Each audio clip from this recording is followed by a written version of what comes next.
30 रुपया सलाई के हमारे पास आए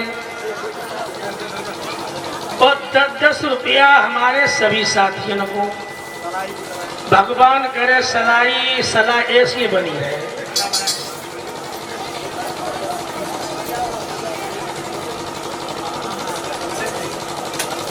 लेकिन एक बात कहूं, मूर्खों की जहां बस्ती है और मूर्ख लोग बसते ही, और मूर्खों के नट बोल्ट मूर्ख ही कसते हैं। मूर्ख व्यक्ति को कभी उपदेश न दिए। उपदेशो ही मूर्खाणा प्रकोपाय न शांतये पयपानं भुजंगाना केवलं विषवर्धनम्। मूर्ख व्यक्ति को उपदेश देना उसके क्रोध को बढ़ाना है और सर्प को दूध पिलाना उसके विष को बढ़ाना है। एक वृक्ष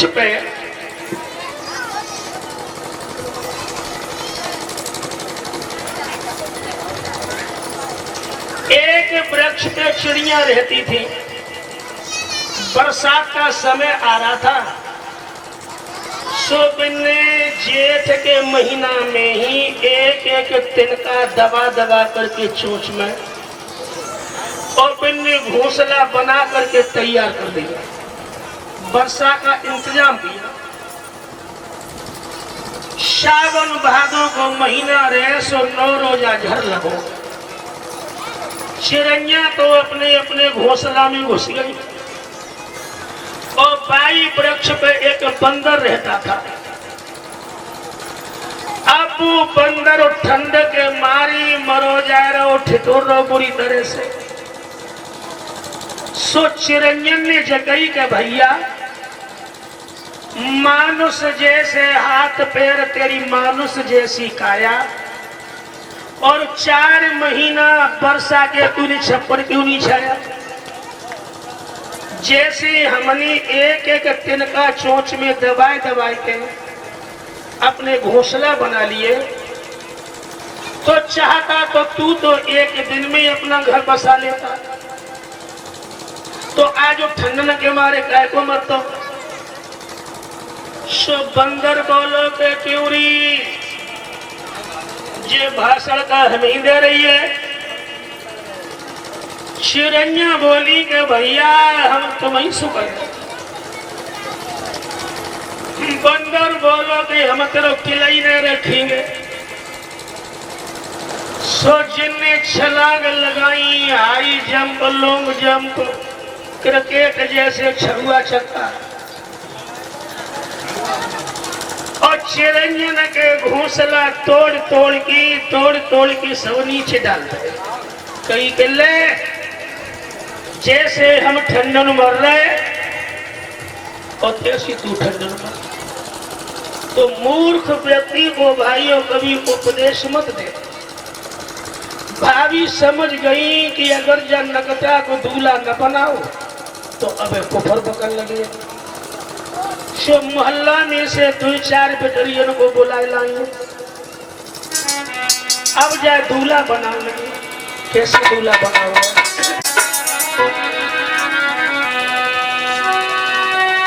जग शीश से हरा धरो छीक पई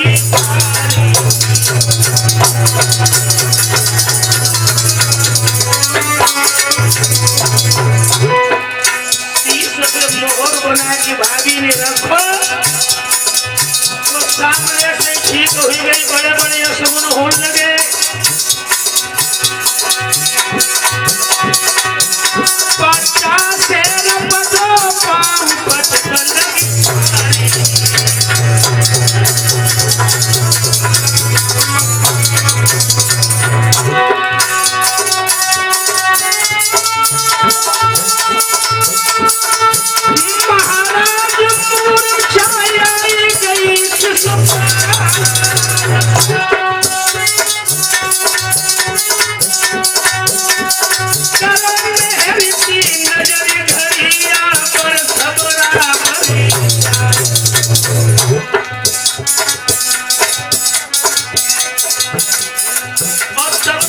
आंगन में बलैया आई सब बलैया रोन लगी। बेटरिया तो ये हुए को भागी आई नगर में ठट्टा बनो और भागी बोली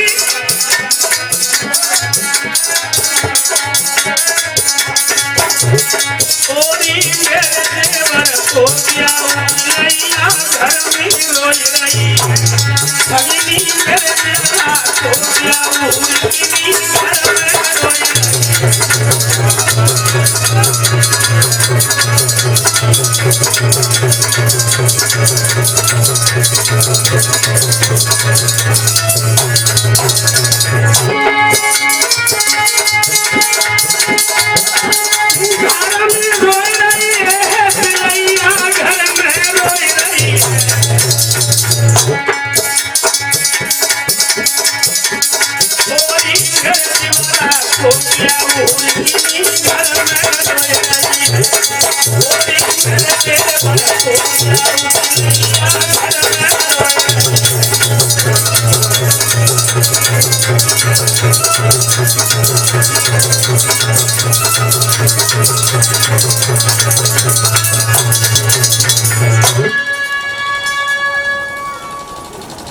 बेटियां जो दरवाजे पे खड़ी सो ठट्टा मार के हंसन लगी है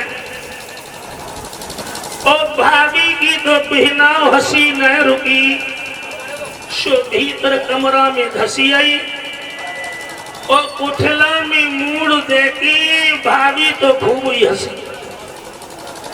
शिषपाल की मूर्छा जगी, बेटरियां सामने हंस रही सो एकदम से शिषपाल गांधी को पीस के बोला क्या लड़की या तू हंस रही है? बेटरियां शांत हुई है।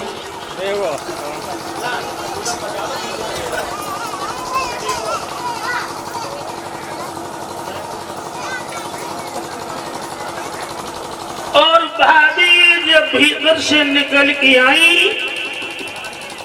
तो दो उंगलियों में काजल ले आई। काजल जनकटा की काजल लगाने लगी लेकिन वे तो सीधी साधी भाभी हुई है और जो नेक खंड होती तो दो और को न तो एक और को तो बाजार बंद करिए देती। काजल लगाने लगे।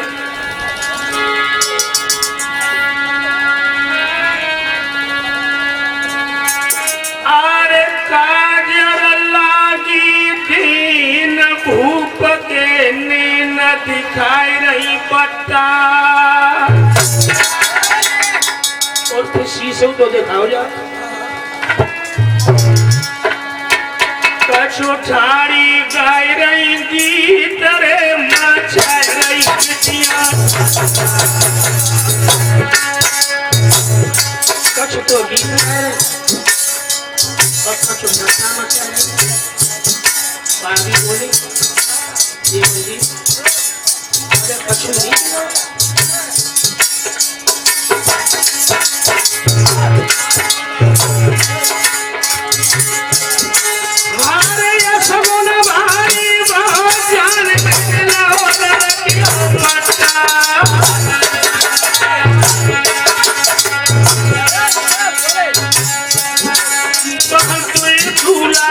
नारी परे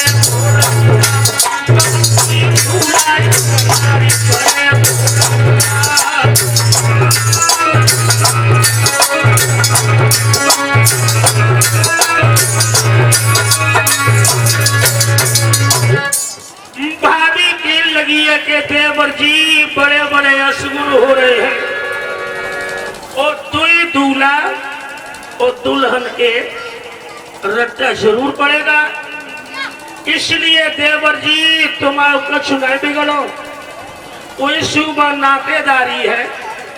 अरे देवर जी तुम्हारी शान घट जाएगी तुम मत जाओ।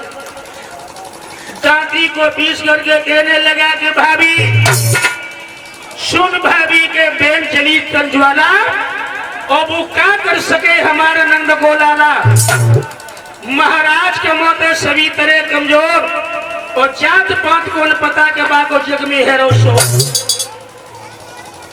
दही माखन को चुरा करके खाने वाला, गोपियों की साड़ियां चुराने वाला मेरे सामने भला वो टिक सकता है क्या?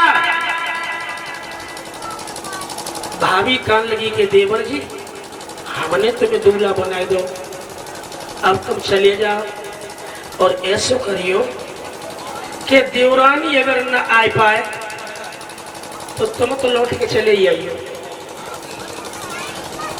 शिषपाल बोला भाभी चिंता मत करो, नहीं दुल्हन लेकर के तुम्हारे आंगन में आऊंगा। जरासंध के पास खबर भिजवाई, अपनी फौजों को लेकर के जरासंध आ गया। दुर्योधन के पास खबर भिजवाई तो दुर्योधन अपनी फौजों को लेकर के आ गया। चारों तरफ से कुंदनपुर नगर को घेर लिया है, कुदरकोट को। 11 अक्षौणी सेना है। एक अक्षौणी लगभग 3 लाख की होती है। अब सुखदेव जी महाराज अवगत करा रहे हैं कि है राजन परीक्षक, चारों तरफ से कुंदनपुर को घेर लिया है। रुक्मिणी को पता लगा कि शिषपाल ने आकर के चारों तरफ से मेरे नगर को घेर लिया। उसी वक्त एक बूढ़े से ब्राह्मण है, भिक्षा मांगने के लिए आए हैं। रुक्मिणी की सहेलियां रुक्मिणी के पास आती हैं, कहने लगी दीदी मेरे भैया समझा दो। और रुकुम भला किसी की मानने वाला नहीं। बूढ़े से ब्राह्मण भिक्षा मांगते हुए आए हैं। आवाज लगाई कि माता भिक्षा नहीं। रुक्मिणी कंदमूल फल लेकर के जब सामने पहुंची है, पंडित जी बोले रुक्मिणी आज तो तेरी शादी है, मैं ये भिक्षा तो नहीं लूंगा।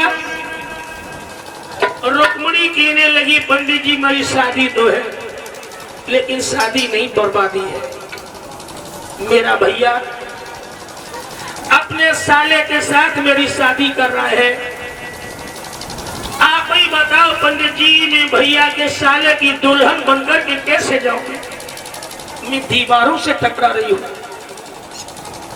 लेकिन पंडित जी क्या आप हमारी मदद कर सकते हैं? क्या मतलब? मतलब ये है कि मेरी चिट्ठी को लेकर के आप द्वारका के लिए चले जाओ।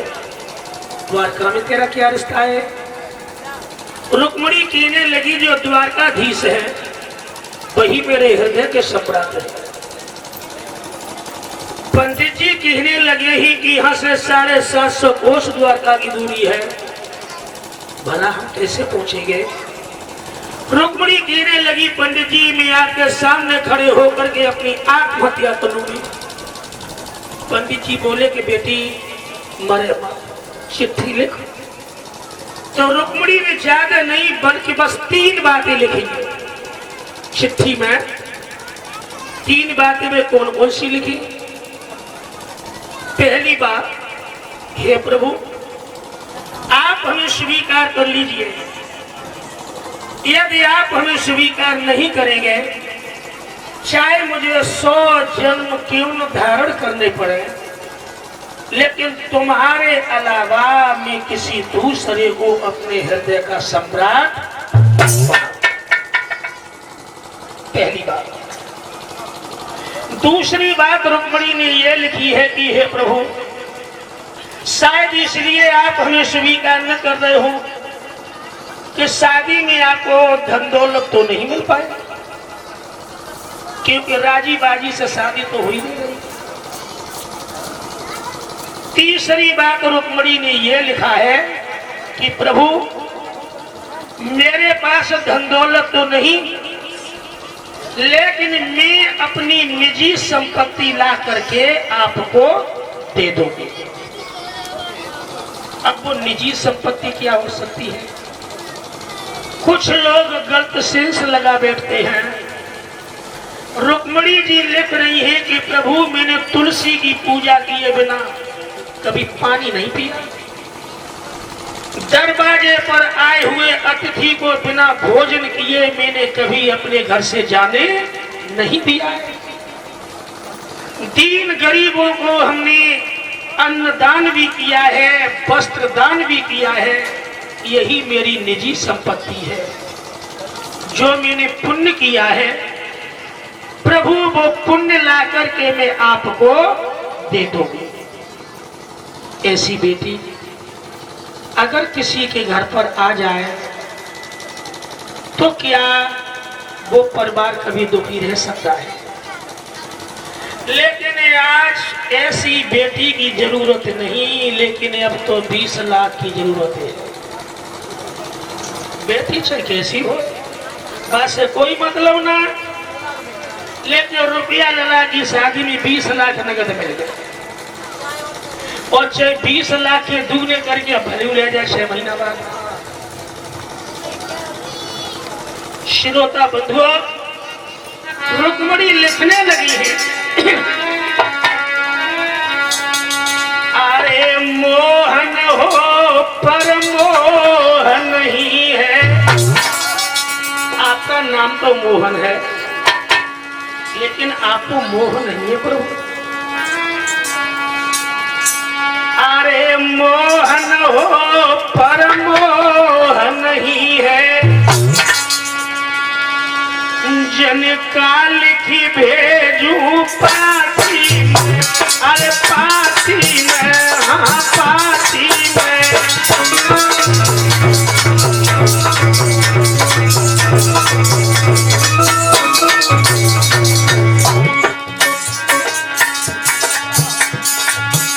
अरे मोहन हो पर मोह नहीं है, जन काल की भेजू पाती में, अरे पाती में, गया पाती में।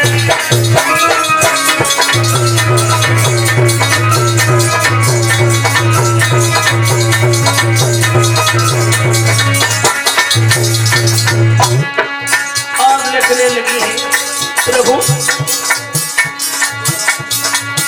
भैया के साले नी घेर लई, भैया के साले जैसे मीन बनी तड़पाती में, भैया काल की भेजू पाती में, पाती में।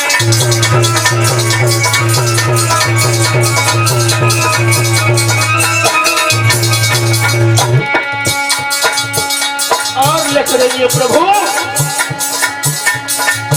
मेरे होते पंख तो उड़ी आती, अगर मेरे पंख लगे होते, मेरे होते पंख तो उड़ी आती,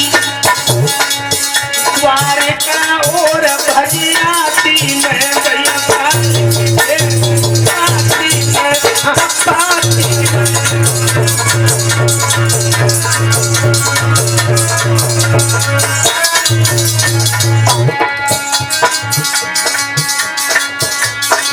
जन कौन सोचनी फिर माए,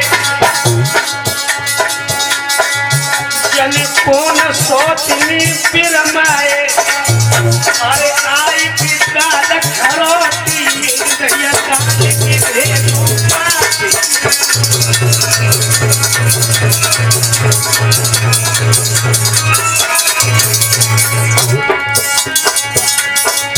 अरे मोहन हो पर मोह नहीं है,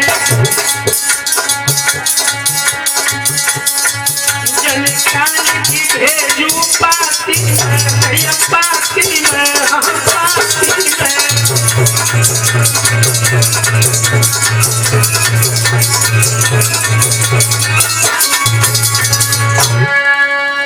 मेरे भैया चिट्ठी पंडित जी के हाथ में दी है, पंडित जी चिट्ठी को लेकर के जा रहे हैं। बूढ़े से ब्राह्मण पे चलो नहीं जा रहे हो, एक वृक्ष के नीचे लेट गए हैं।